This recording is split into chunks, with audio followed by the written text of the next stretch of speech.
Familia de Tribu y Miel. Y bueno, el día de hoy seguimos aprendiendo con los invitados que el día de hoy tiene nuestro director, el doctor Felipe del Castillo.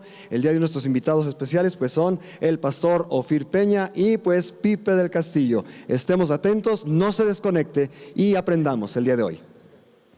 Bienvenidos, gracias por estar conectados en el análisis bíblico, gracias por ser parte de esta familia. Muchos que no pueden asistir a Trigo y Miel presencialmente por alguna situación de edad, de algún síntoma que tienen o porque no podemos atender los niños, están conectados con nosotros y somos una familia. Y si tú eres de otra congregación, gracias por estar aquí. Hoy tenemos a Ofir Peña y a Pipe del Castillo. Ofir ya es, no sé, su quinto programa, no es cierto, es como el tercero. Bienvenido, Ofir. Gracias por la invitación. Y bueno, Pipe pues es de casa, así que estamos muy honrados con este tema y con la presencia de Ofir. Estamos revisando el tema de por qué a veces los cristianos no responden como respondió el profeta Isaías en el capítulo 6, verso 8, donde oye la voz de Dios que dice: ¿a quién enviaré? ¿Quién irá por nosotros? Entonces él contesta: heme aquí, envíame a mí, yo iré, Señor.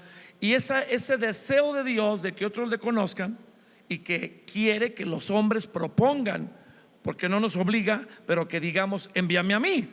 Y vemos en Hechos 8, 9 y 10 el ejemplo de 3 personas preparadas para conocer a Jesús y 3 obreros, 3 personas que les comparten. En este caso, Cornelio y Pedro. Y podemos leer de Hechos 10 algunas porciones para empezar con el análisis.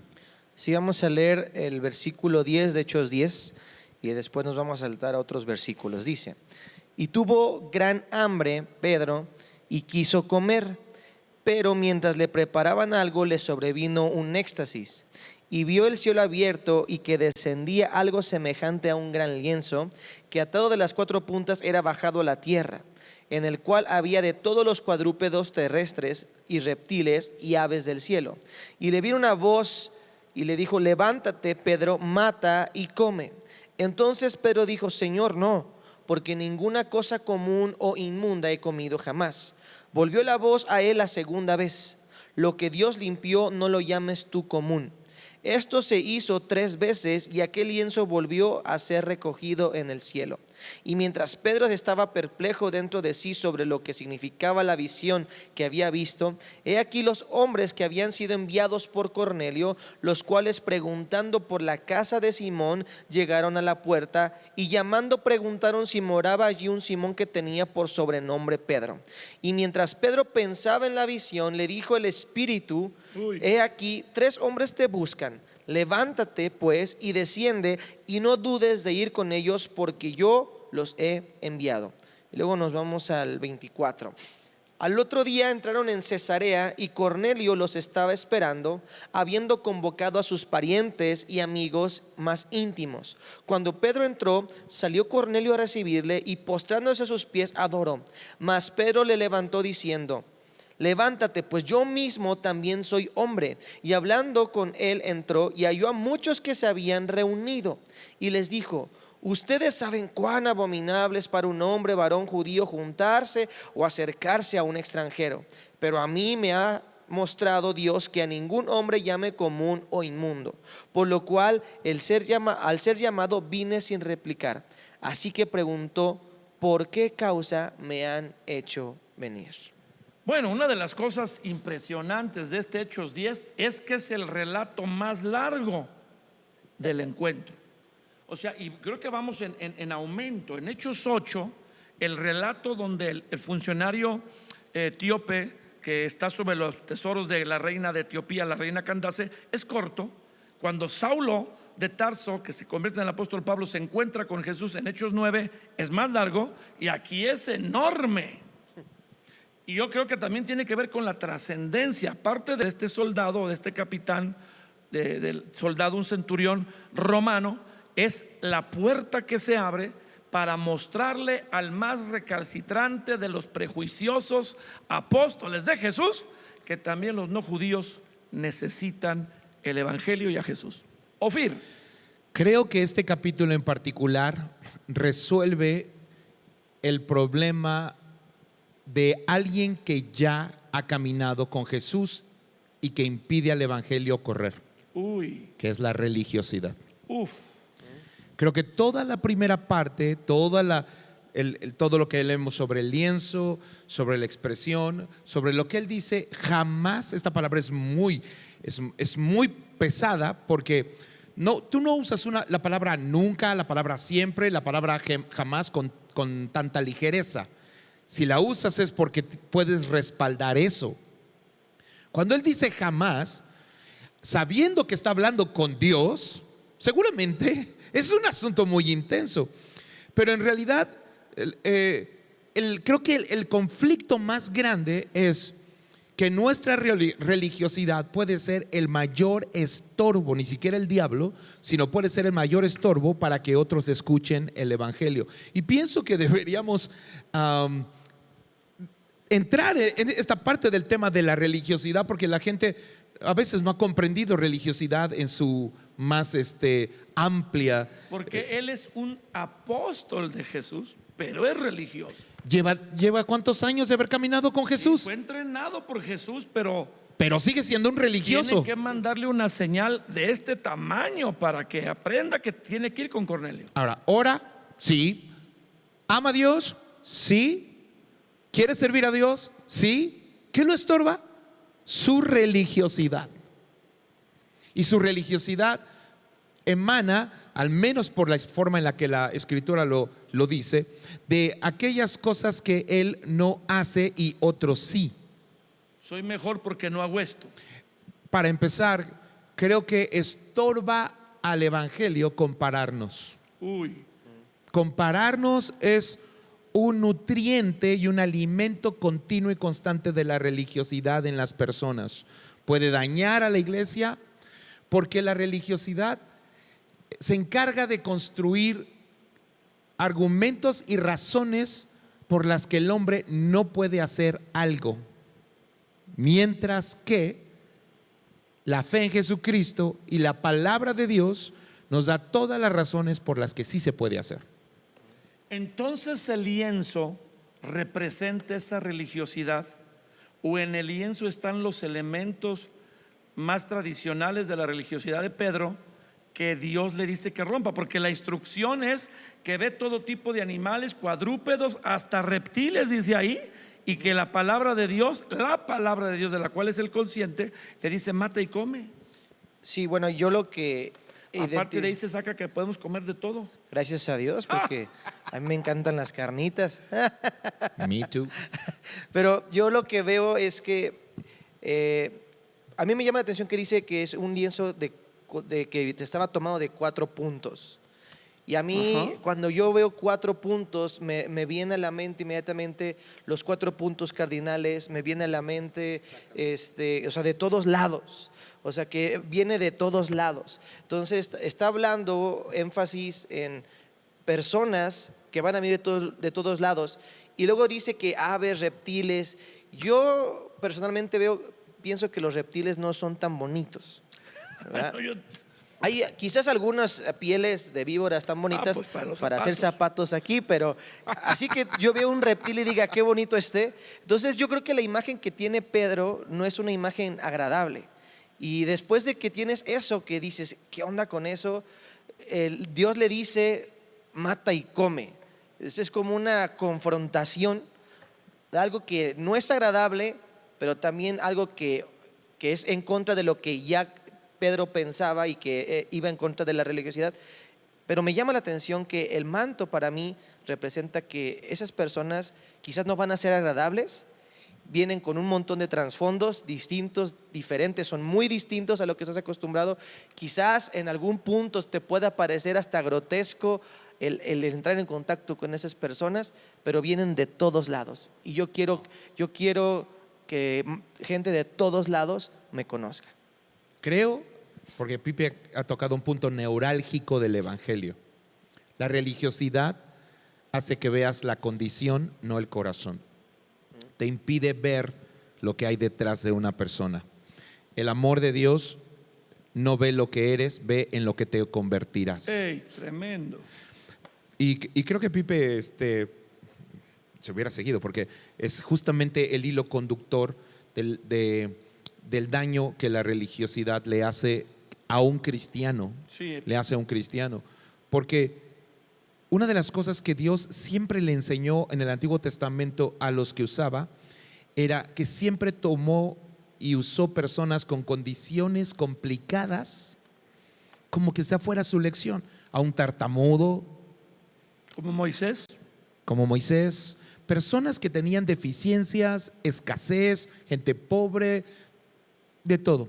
Bueno, creo que una de las historias que más me gusta y que creo que va justamente con esto de la mano que Pipe está diciendo con respecto a la apariencia y a la imagen, es que cuando Samuel encuentra a Saúl, el primer rey de Israel, Sí. y lo ve llegar cansado, sudado, sin comida, después de un viaje de 5 ciudades, llegar ahí donde está él, bueno, la escritura narra que ya está.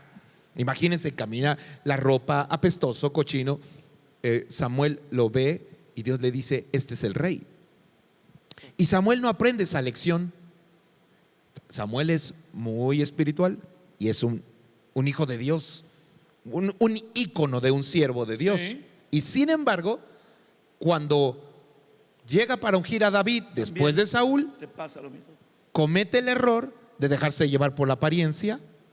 Y entonces, cuando llega David, el que viene del campo, sudado, cochino, apestoso, es curioso, porque dice la Biblia que Dios regaña a Samuel. Y lo regaña en público, porque lo dejó registrado en la Biblia. Los regaños públicos tienen un peso. Significa que hay una trascendencia en ese regaño que nos alcanza hasta nosotros el día de hoy. Y es justamente el mismo principio. No mires a las apariencias y la religiosidad. Entonces le enseñó lo más feo visualmente hablando, pero lo que él no entendía era el potencial que había detrás de eso, ¿no? Lo que había en Lo esas está personas. preparando. Él lo reconoció al final, ¿no? Cuando lo dijo, él lo reconoció cuando dijo, me enseñaron a ver diferente. Por eso creo que ese tema del El prejuicio religioso. que también es un problema cuando la samaritana se encuentra con Jesús o Jesús con la samaritana, porque es Jesús el que da el primer paso al pedirle de beber. La mujer samaritana llega un momento en la plática con Jesús que se va por las cocas. Se empieza a discutir de cuál es el monte de la verdadera adoración, como que ahí hay una cosa que estorba. Jesús se le quiere manifestar y la mujer se va a hablar de religión. Porque la religiosidad está enfocada en lugares. Aquí, allá. El evangelio está enfocado en personas. Y la discusión de ella es ¿dónde? Jesús dice, estás perdida. Porque no es una discusión de dónde. Otra vez es un asunto religioso, ¿no? Porque aquí sí te va a oír, acá no te va a oír. Es lo que básicamente está diciendo la mujer. ¿Dónde sí te oye Dios? Solo un religioso usa ese tipo de comentarios, ¿no? Dios no te contesta porque no has hecho esto. Y Dios no te ha contestado porque no has hecho esto. Y Dios no te ha contestado. Esa es vil religiosidad. Y entonces Pedro ve la visión 3 veces. ¿Qué significa cuando una cosa se dice 3 veces? Yo creo que es un énfasis de que es algo muy, muy trascendente, muy importante. Y yo diría que... Como que no la captó a la primera. No, yo diría que precisamente eso, que a veces somos muy torpes, muy necios, o tenemos muchas trabas y Dios en su paciencia. Yo lo veo así porque si me lo dice una vez y lo capto, bueno, pues gracias Dios. Pero si me lo dice y otra vez y otra vez y otra vez, es porque tiene un énfasis, pero también porque está tratando con mis debilidades, con mi torpeza, porque al final Él quiere que yo entienda su corazón, lo que Él quiere transmitir. Ahora, aquí no le muestra a Simón que vienen los soldados de Cornelio, como le dijo a Saulo. A Saulo le dijo, va a entrar un hombre llamado Ananías a poner las manos sobre ti. Y no le, o sea, Pedro le dice 3 veces, ve esta visión 3 veces y no entiende. No capta, aunque está orando. Pues es a Pedro al que le tiene que decir 3 veces me amas. Uy, Porque la religiosidad endurece. La religiosidad endurece el corazón de la gente y hace que no puedas manifestar amor. El amor no necesita que se lo repitas 3 veces, ¿no? Yo pienso que Pedro representa toda la religiosidad, todo el mundo religioso, y por eso creo que esa historia es tan significativa.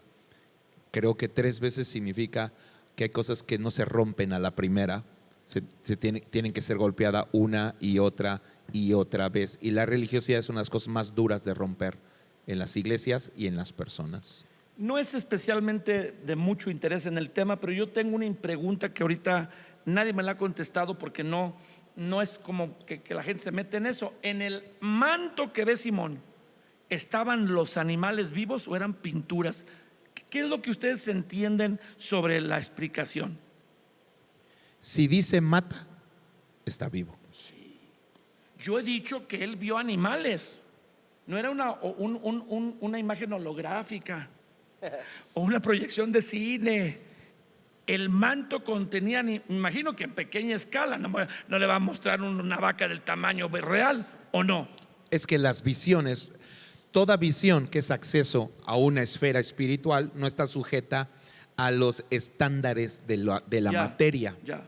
Entonces puedes mostrar cosas en formas o tamaños o dimensiones, no lo sé. Vio los animales vivos. Vio los animales vivos, porque si no, no le habría dicho mata. La orden de matar es porque estaba vivo. Seguro, muy bien. Pero eso es interesante porque le está mostrando a los que va a ver en la casa de Cornelio después. Porque para Pedro esos cuates no merecen vivir. Y Dios dice, no, esos cuates están vivos. Entonces Dios tiene a Cornelio preparado con aquel ángel y Cornelio repela menos que Pedro. Aunque el Cornelio ni apóstol es, ni discípulo es. Y Pedro tiene que decir Señor 3 veces, aún no entiende. Y dice el versículo 21.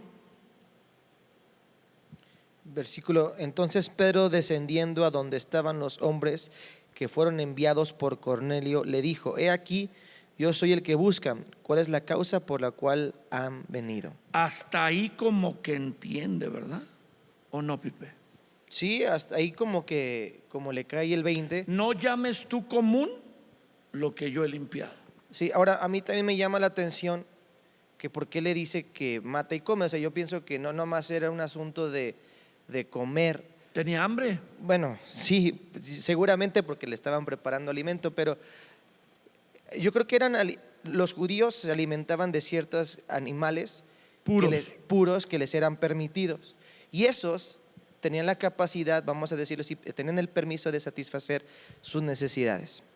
Pero yo veo que Dios le está diciendo que también aquello que puede ser inmundo, Dios puede cambiarlo para que también pueda satisfacer sus necesidades. A lo que quiero llegar es, creo que Dios le está diciendo que encuentra deleite y satisfacción también en cosas que nosotros podemos llegar a considerar inmundas por nuestros prejuicios, y Él lo aplico a personas. Dios encuentra satisfacción cuando personas que nosotros consideramos socialmente inmundas, que no merecen, que se merecen lo peor, ¿verdad? Y Dios se encuentra con ellos, que eso agrada y llena el corazón de Dios. Como cuando Jesús le dijeron que si ya había comido con la samaritana, y Jesús dice, es que yo ya comí. También esta cuestión yo pienso que tiene la capacidad, o sea, no sé si me logro La explicar. estás asociando cuando Sí. los discípulos le traen alimento a Jesús y él dice, mi comida es hacer la voluntad de Dios, y Pedro, que quiere satisfacerse con los alimentos que le están preparando abajo, la visión es mata y come, satisfácete con otra cosa que tú no entiendes que te va a dar satisfacción. Exactamente. De hecho, no pudo comer. No. Y Se quedó lo que sin le estaban comer. haciendo se quedó ahí, ¿va? Exacto. Se quedó sin comer.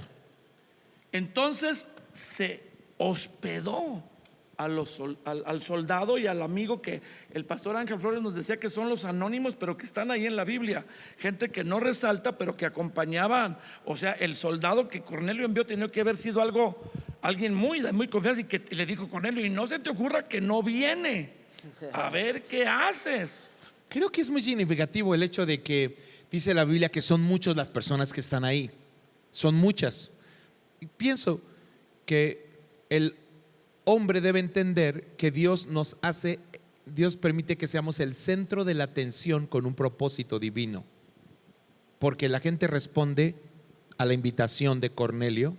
Significa que Cornelio es el centro de la atención. Y cuando Dios te hace el centro de la atención, no lo hace para incrementar tu fama, sino para incrementar la suya, para que no seas más conocido tú, sino Jesús. Entonces, Dios tiende a ser el centro de la atención a una persona solamente para que la gente le preste oído y para que la gente escuche. Pedro no habría podido juntar a esa multitud, pero Cornelio sí, porque cada quien es llave de otras personas. Así que... Y vamos ahí. Dice entonces pues que Pedro hospeda a los enviados de Cornelio y al siguiente día parte para Cesarea. Al otro día entraron en Cesarea y Cornelio los estaba esperando. No puede ser, esa frase me afecta. Dios tiene a la gente esperando y tú con tus prejuicios. Sí. Y además hay mucha aplicación. La gente no quiere ir a compartir por sus prejuicios. Sí. Y además hay gente que está esperando. Cornelio está esperando. Eso significa que ya lo necesitaba. Y posiblemente hay personas en este momento que ya llevan un día esperándonos. Dice que los esperó al otro día. Y Cornelio los estaba esperando habiendo convocado a sus parientes y amigos más íntimos. Era un montón de gente. Cuando Pedro entró, salió a la ciudad, a Cesarea. Cornelio salió a recibirle, postrando a sus pies lo adoró, mas Pedro le levantó diciendo: levántate, pues yo mismo también soy hombre. Y hablando con él, entró y halló a muchos que se habían reunido. Y les da las buenas tardes o buenos días. Les dice: no, buenos días, soy Pedro. No les dice eso, ni las buenas tardes o buenos días. Les dice: ustedes saben cuán abominable es para un varón judío juntarse o acercarse a un extranjero, pero a mí me ha mostrado Dios que ningún hombre yo lo llame común o inmundo, por lo cual al ser llamado vine sin replicar. Ay, híjole. Bueno, a mí solo estoy impresionado porque aunque Pedro obedeció, a mí me da la impresión de que no tenía... Va forzadón. Va forzado. Y a veces tú vas con las personas a predicarles o a hablarles y vas forzado. Yo me acuerdo que en muchas ocasiones, cuando la gente abría su corazón, que ahora entiendo un poco más por lo que he estado escuchando y aprendiendo, su corazón ya estaba preparado. Yo iba forzado, yo no quería. Digo, ¿qué necesidad tengo yo de esto, lo otro? Y sí, pues sí, a veces uno hace las cosas pues a fuerzas y a mala o a regañadientes, como dicen. Pero creo que al final Pedro se pudo sorprender, porque el pasaje dice que Pedro se sorprendió del resultado.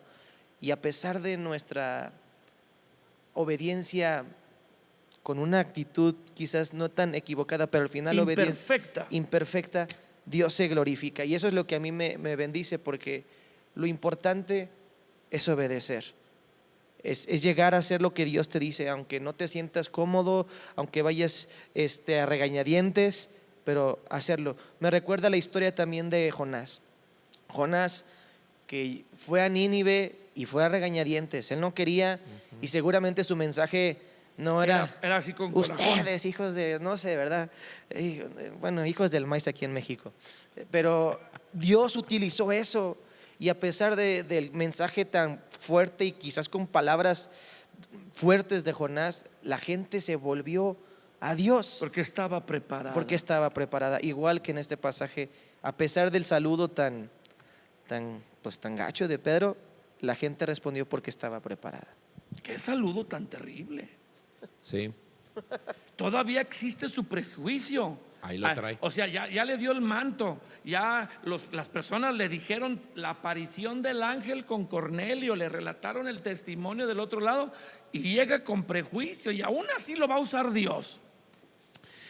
Es que estamos tan acostumbrados a querer estar siempre entre gente cristiana. Es muy cómodo. Ahora, seguramente cuando llegó ahí, la expresión emana de lo que vio. Porque no todos son Cornelio ahí. Hay de todo. Son sus amigos, Sus sirvientes. sirvientes, pero hay muchos amigos. No todos los amigos oraban siempre. Sí, sí, hay muchos malitos. Así que llegas y ves alguna escena y tú dices, ¿qué estoy haciendo aquí, no? A mí me recuerda mucho uno de los momentos más dramáticos de mi vida, del Evangelio, cuando una mujer ya grande que se reunía en la iglesia me dijo, ¿podría venir a predicarle a mi familia si yo la junto toda? Yo le dije, sí, usted junte a todos, yo voy. Pues sí. Y llegamos a Nesa, y había invitado a sus hijas, a sus hijos, a los yernos, a las nueras, a los hermanos, a los primos, como 20 personas. Yo llegué, pero la religiosidad te hace querer entrar a ver sillas acomodadas y todo muy bonito y que la gente te diga amén. Y literal me topé todo tenía cervezas en las manos, estaban fumando, diciendo peladeces y casi se me sale lo de Pedro, ¿no? Bola de impíos pecadores, yo no sé qué estoy haciendo aquí. Pero recuerdo que la mamá ansiaba ese momento para toda su familia. Y entonces yo dije, ¿qué le digo a esta gente? Sí te friquea, ¿no? Entonces, ¿qué estoy haciendo aquí? Si no están así orando, esperando Sí, que no. les hables. Comimos y en la comida yo los veía como se decían de cosas y se albureaban y las chelas y les digo fumando medio mundo. Todo el mundo. Ese era el escenario donde yo estaba en Yo medio. conozco varios cristianos que se levantarían y se irían. Dice, no, Dios, no me equivoqué. Exacto. Entonces, ya terminamos de comer. Eso sí, comimos muy bien. Ese fue el gancho. Sí, claro, la comida es un buen gancho. Por eso la comida es parte de esta historia. Y ya se sentaron todos en la sala y la hermana les dijo, a ver, vamos a guardar silencio. Invité al pastor y vi la cara de ellos. O sea, como Aquí ha estado el pastor. invité al pastor y así como, luego ves la actitud, ¿no? De la gente de... "Ah". Y quiere decirles algo. Yo no sé ni qué carambas les voy a decir. Y ahí nació una iglesia. Wow. Mientras prediqué, unos me dieron el avión, otros se fueron al baño, otros prendieron otro cigarro, otros se rieron en mi cara y otros escucharon el evangelio. Pero había ahí, recuerdo, un matrimonio que estaba a punto de divorciarse. Y entonces se abrió la oportunidad de ayudarlos. Se reconciliaron. Y luego ayudar al otro, y luego al otro, y luego al otro. Se convirtió toda la familia en un plazo de 1 año, 2 años, se convirtieron todos. Y una de las iglesias más grandes que tenemos nació en una de esas reuniones. Cuán abominable es para mí, para un varón judío, entrar o acercarse a un extranjero. Ahora, Pedro, me impactó lo que dijo Pipe, empieza a compartir y realmente, pues Dios no necesitaba que compartiera tanto, porque no lo deja predicar su gran mensaje. Porque luego creemos que por lo que decimos la gente se entrega a Cristo, pero por ser obediente ya los tenía tan preparados que cuando él empieza a hablar, a ver cómo dice ahí, dice la escritura en verso 44, Pipe, y en adelante, para concluir este análisis. Mientras aún hablaba Pedro estas palabras, el Espíritu Santo cayó sobre todos los que oían el discurso. Y los fieles de la circuncisión, o sea, los religiosos, que habían venido con Pedro, se quedaron atónitos de que también sobre los gentiles se derramase el don del Espíritu Santo. Los fieles de la circuncisión, no los fieles de Jesús. Así es, así los fieles al dogma de la A circuncisión. la religiosidad y a sus estereotipos de cómo debe Oye, ser. este es el ideal de una persona que comparte de Jesús. Sí. Que Dios te interrumpa y los toque y los sorprenda. Sí. Dice que los que lo acompañaban, los compañeros de Pedro, se quedaron atónitos, sorprendidos. ¿Cómo? Si no son judíos, si están fumando, si están no sé qué haciendo, ¿cómo? Creo que por eso Pedro tenía que ser llevado al tema de la oración primero. Y por eso cuando una persona ora es cuando está más lista para predicar, porque prácticamente ya Dios hizo una gran parte del trabajo y es ahí donde uno dice, pues ya, Dios lo está haciendo, ¿no? Y uno ve en las personas, cuando les dices apenas unas pocas palabras, como Dios quiebra su corazón, como Dios... Yo recuerdo haber estado predicando a una chica que era testigo de Jehová y recuerdo que su primer diálogo era, ya saben cómo es, ¿no? Te bombardea y recuerdo haberle respondido, pero estaba orando mientras, recuerdo haberle respondido algo que creo que Dios puso en mi espíritu para decirle. Y recuerdo que le dije, el problema contigo no es lo que dijiste, sino que todo lo que dijiste no ha podido borrar la tristeza que veo en tu rostro y la soledad que se ve en tu cara. Al otro día le estaba entregando su vida a Cristo y ahora es esposa de un pastor. Ay, híjole. No tienes que decir mucho, porque tienes que usar mucho cuando piensas en esto, pero Dios puede sacar la palabra correcta y el Espíritu Santo hace el 75% del trabajo. Nosotros solo tenemos que ir y decirle A al pesar de nuestra incomodidad. ¿Tú crees que iba molestón, Pedro? ¿Que fue fuerzoris? Sí, yo creo que sí. Y sin comer más. Bueno, pero yo creo que ya aquí en el verso 47, por fin se ubicó, pues ya viendo una manifestación de Dios tan poderosa que Dios no le preguntó, ni le avisó en sueño, ni en la visión, oye Pedro, a la mitad de tu discurso voy a mandar al Espíritu Santo, sino que lo sorprende, dice el versículo 47. Entonces respondió Pedro, ¿puede acaso alguno impedir el agua para que no sean bautizados estos que han recibido al Espíritu Santo también como nosotros? Y mandó bautizarles en el nombre del Señor Jesús. Entonces le rogaron que se quedase por algunos días. Los metió de lleno al cristiano. Ahora, Pastor Ofir, para terminar ya este último análisis de Hechos 10, ¿qué tan trascendente fue esta ocasión, la entrega de Cornelio y sus amigos al Señor Jesús? El mundo que conocemos no sería como lo conocemos. En un sentido hay un segundo nacimiento del cristianismo ahí hacia los no judíos, o sea, las naciones no judías llamadas en la Biblia gentiles. Sí, exactamente. Y de hecho todos los profetas anunciaron que Dios iba a utilizar algo que los judíos despreciaban para mostrarles el amor de Dios, y eran los gentiles. Lo vemos a lo largo de todo el Antiguo Testamento en diferentes porciones, pero fue la puerta para que nosotros conociéramos de Jesucristo. O sea que para todos los que están siguiéndonos en la transmisión, esta historia de Hechos 10 narra que se dio la oportunidad bíblicamente con el apóstol de los más prejuiciosos, el más celoso de que todos tenían que ser primero judíos. A ese usa Dios, no lo deja terminar su discurso o su compartir de Jesús, lo interrumpe, lo llena el Espíritu Santo. El apóstol Pedro se sorprende, por fin entiende y los bautiza, y ahí se nace el entendimiento de que los no judíos también pueden ser hijos de Dios. Sí, creo que este gran paradigma y esta gran atadura y maldición de la religiosidad fue rota ese día para todos nosotros, y creo que esta lección de algo que usted dijo que me pareció muy significativo.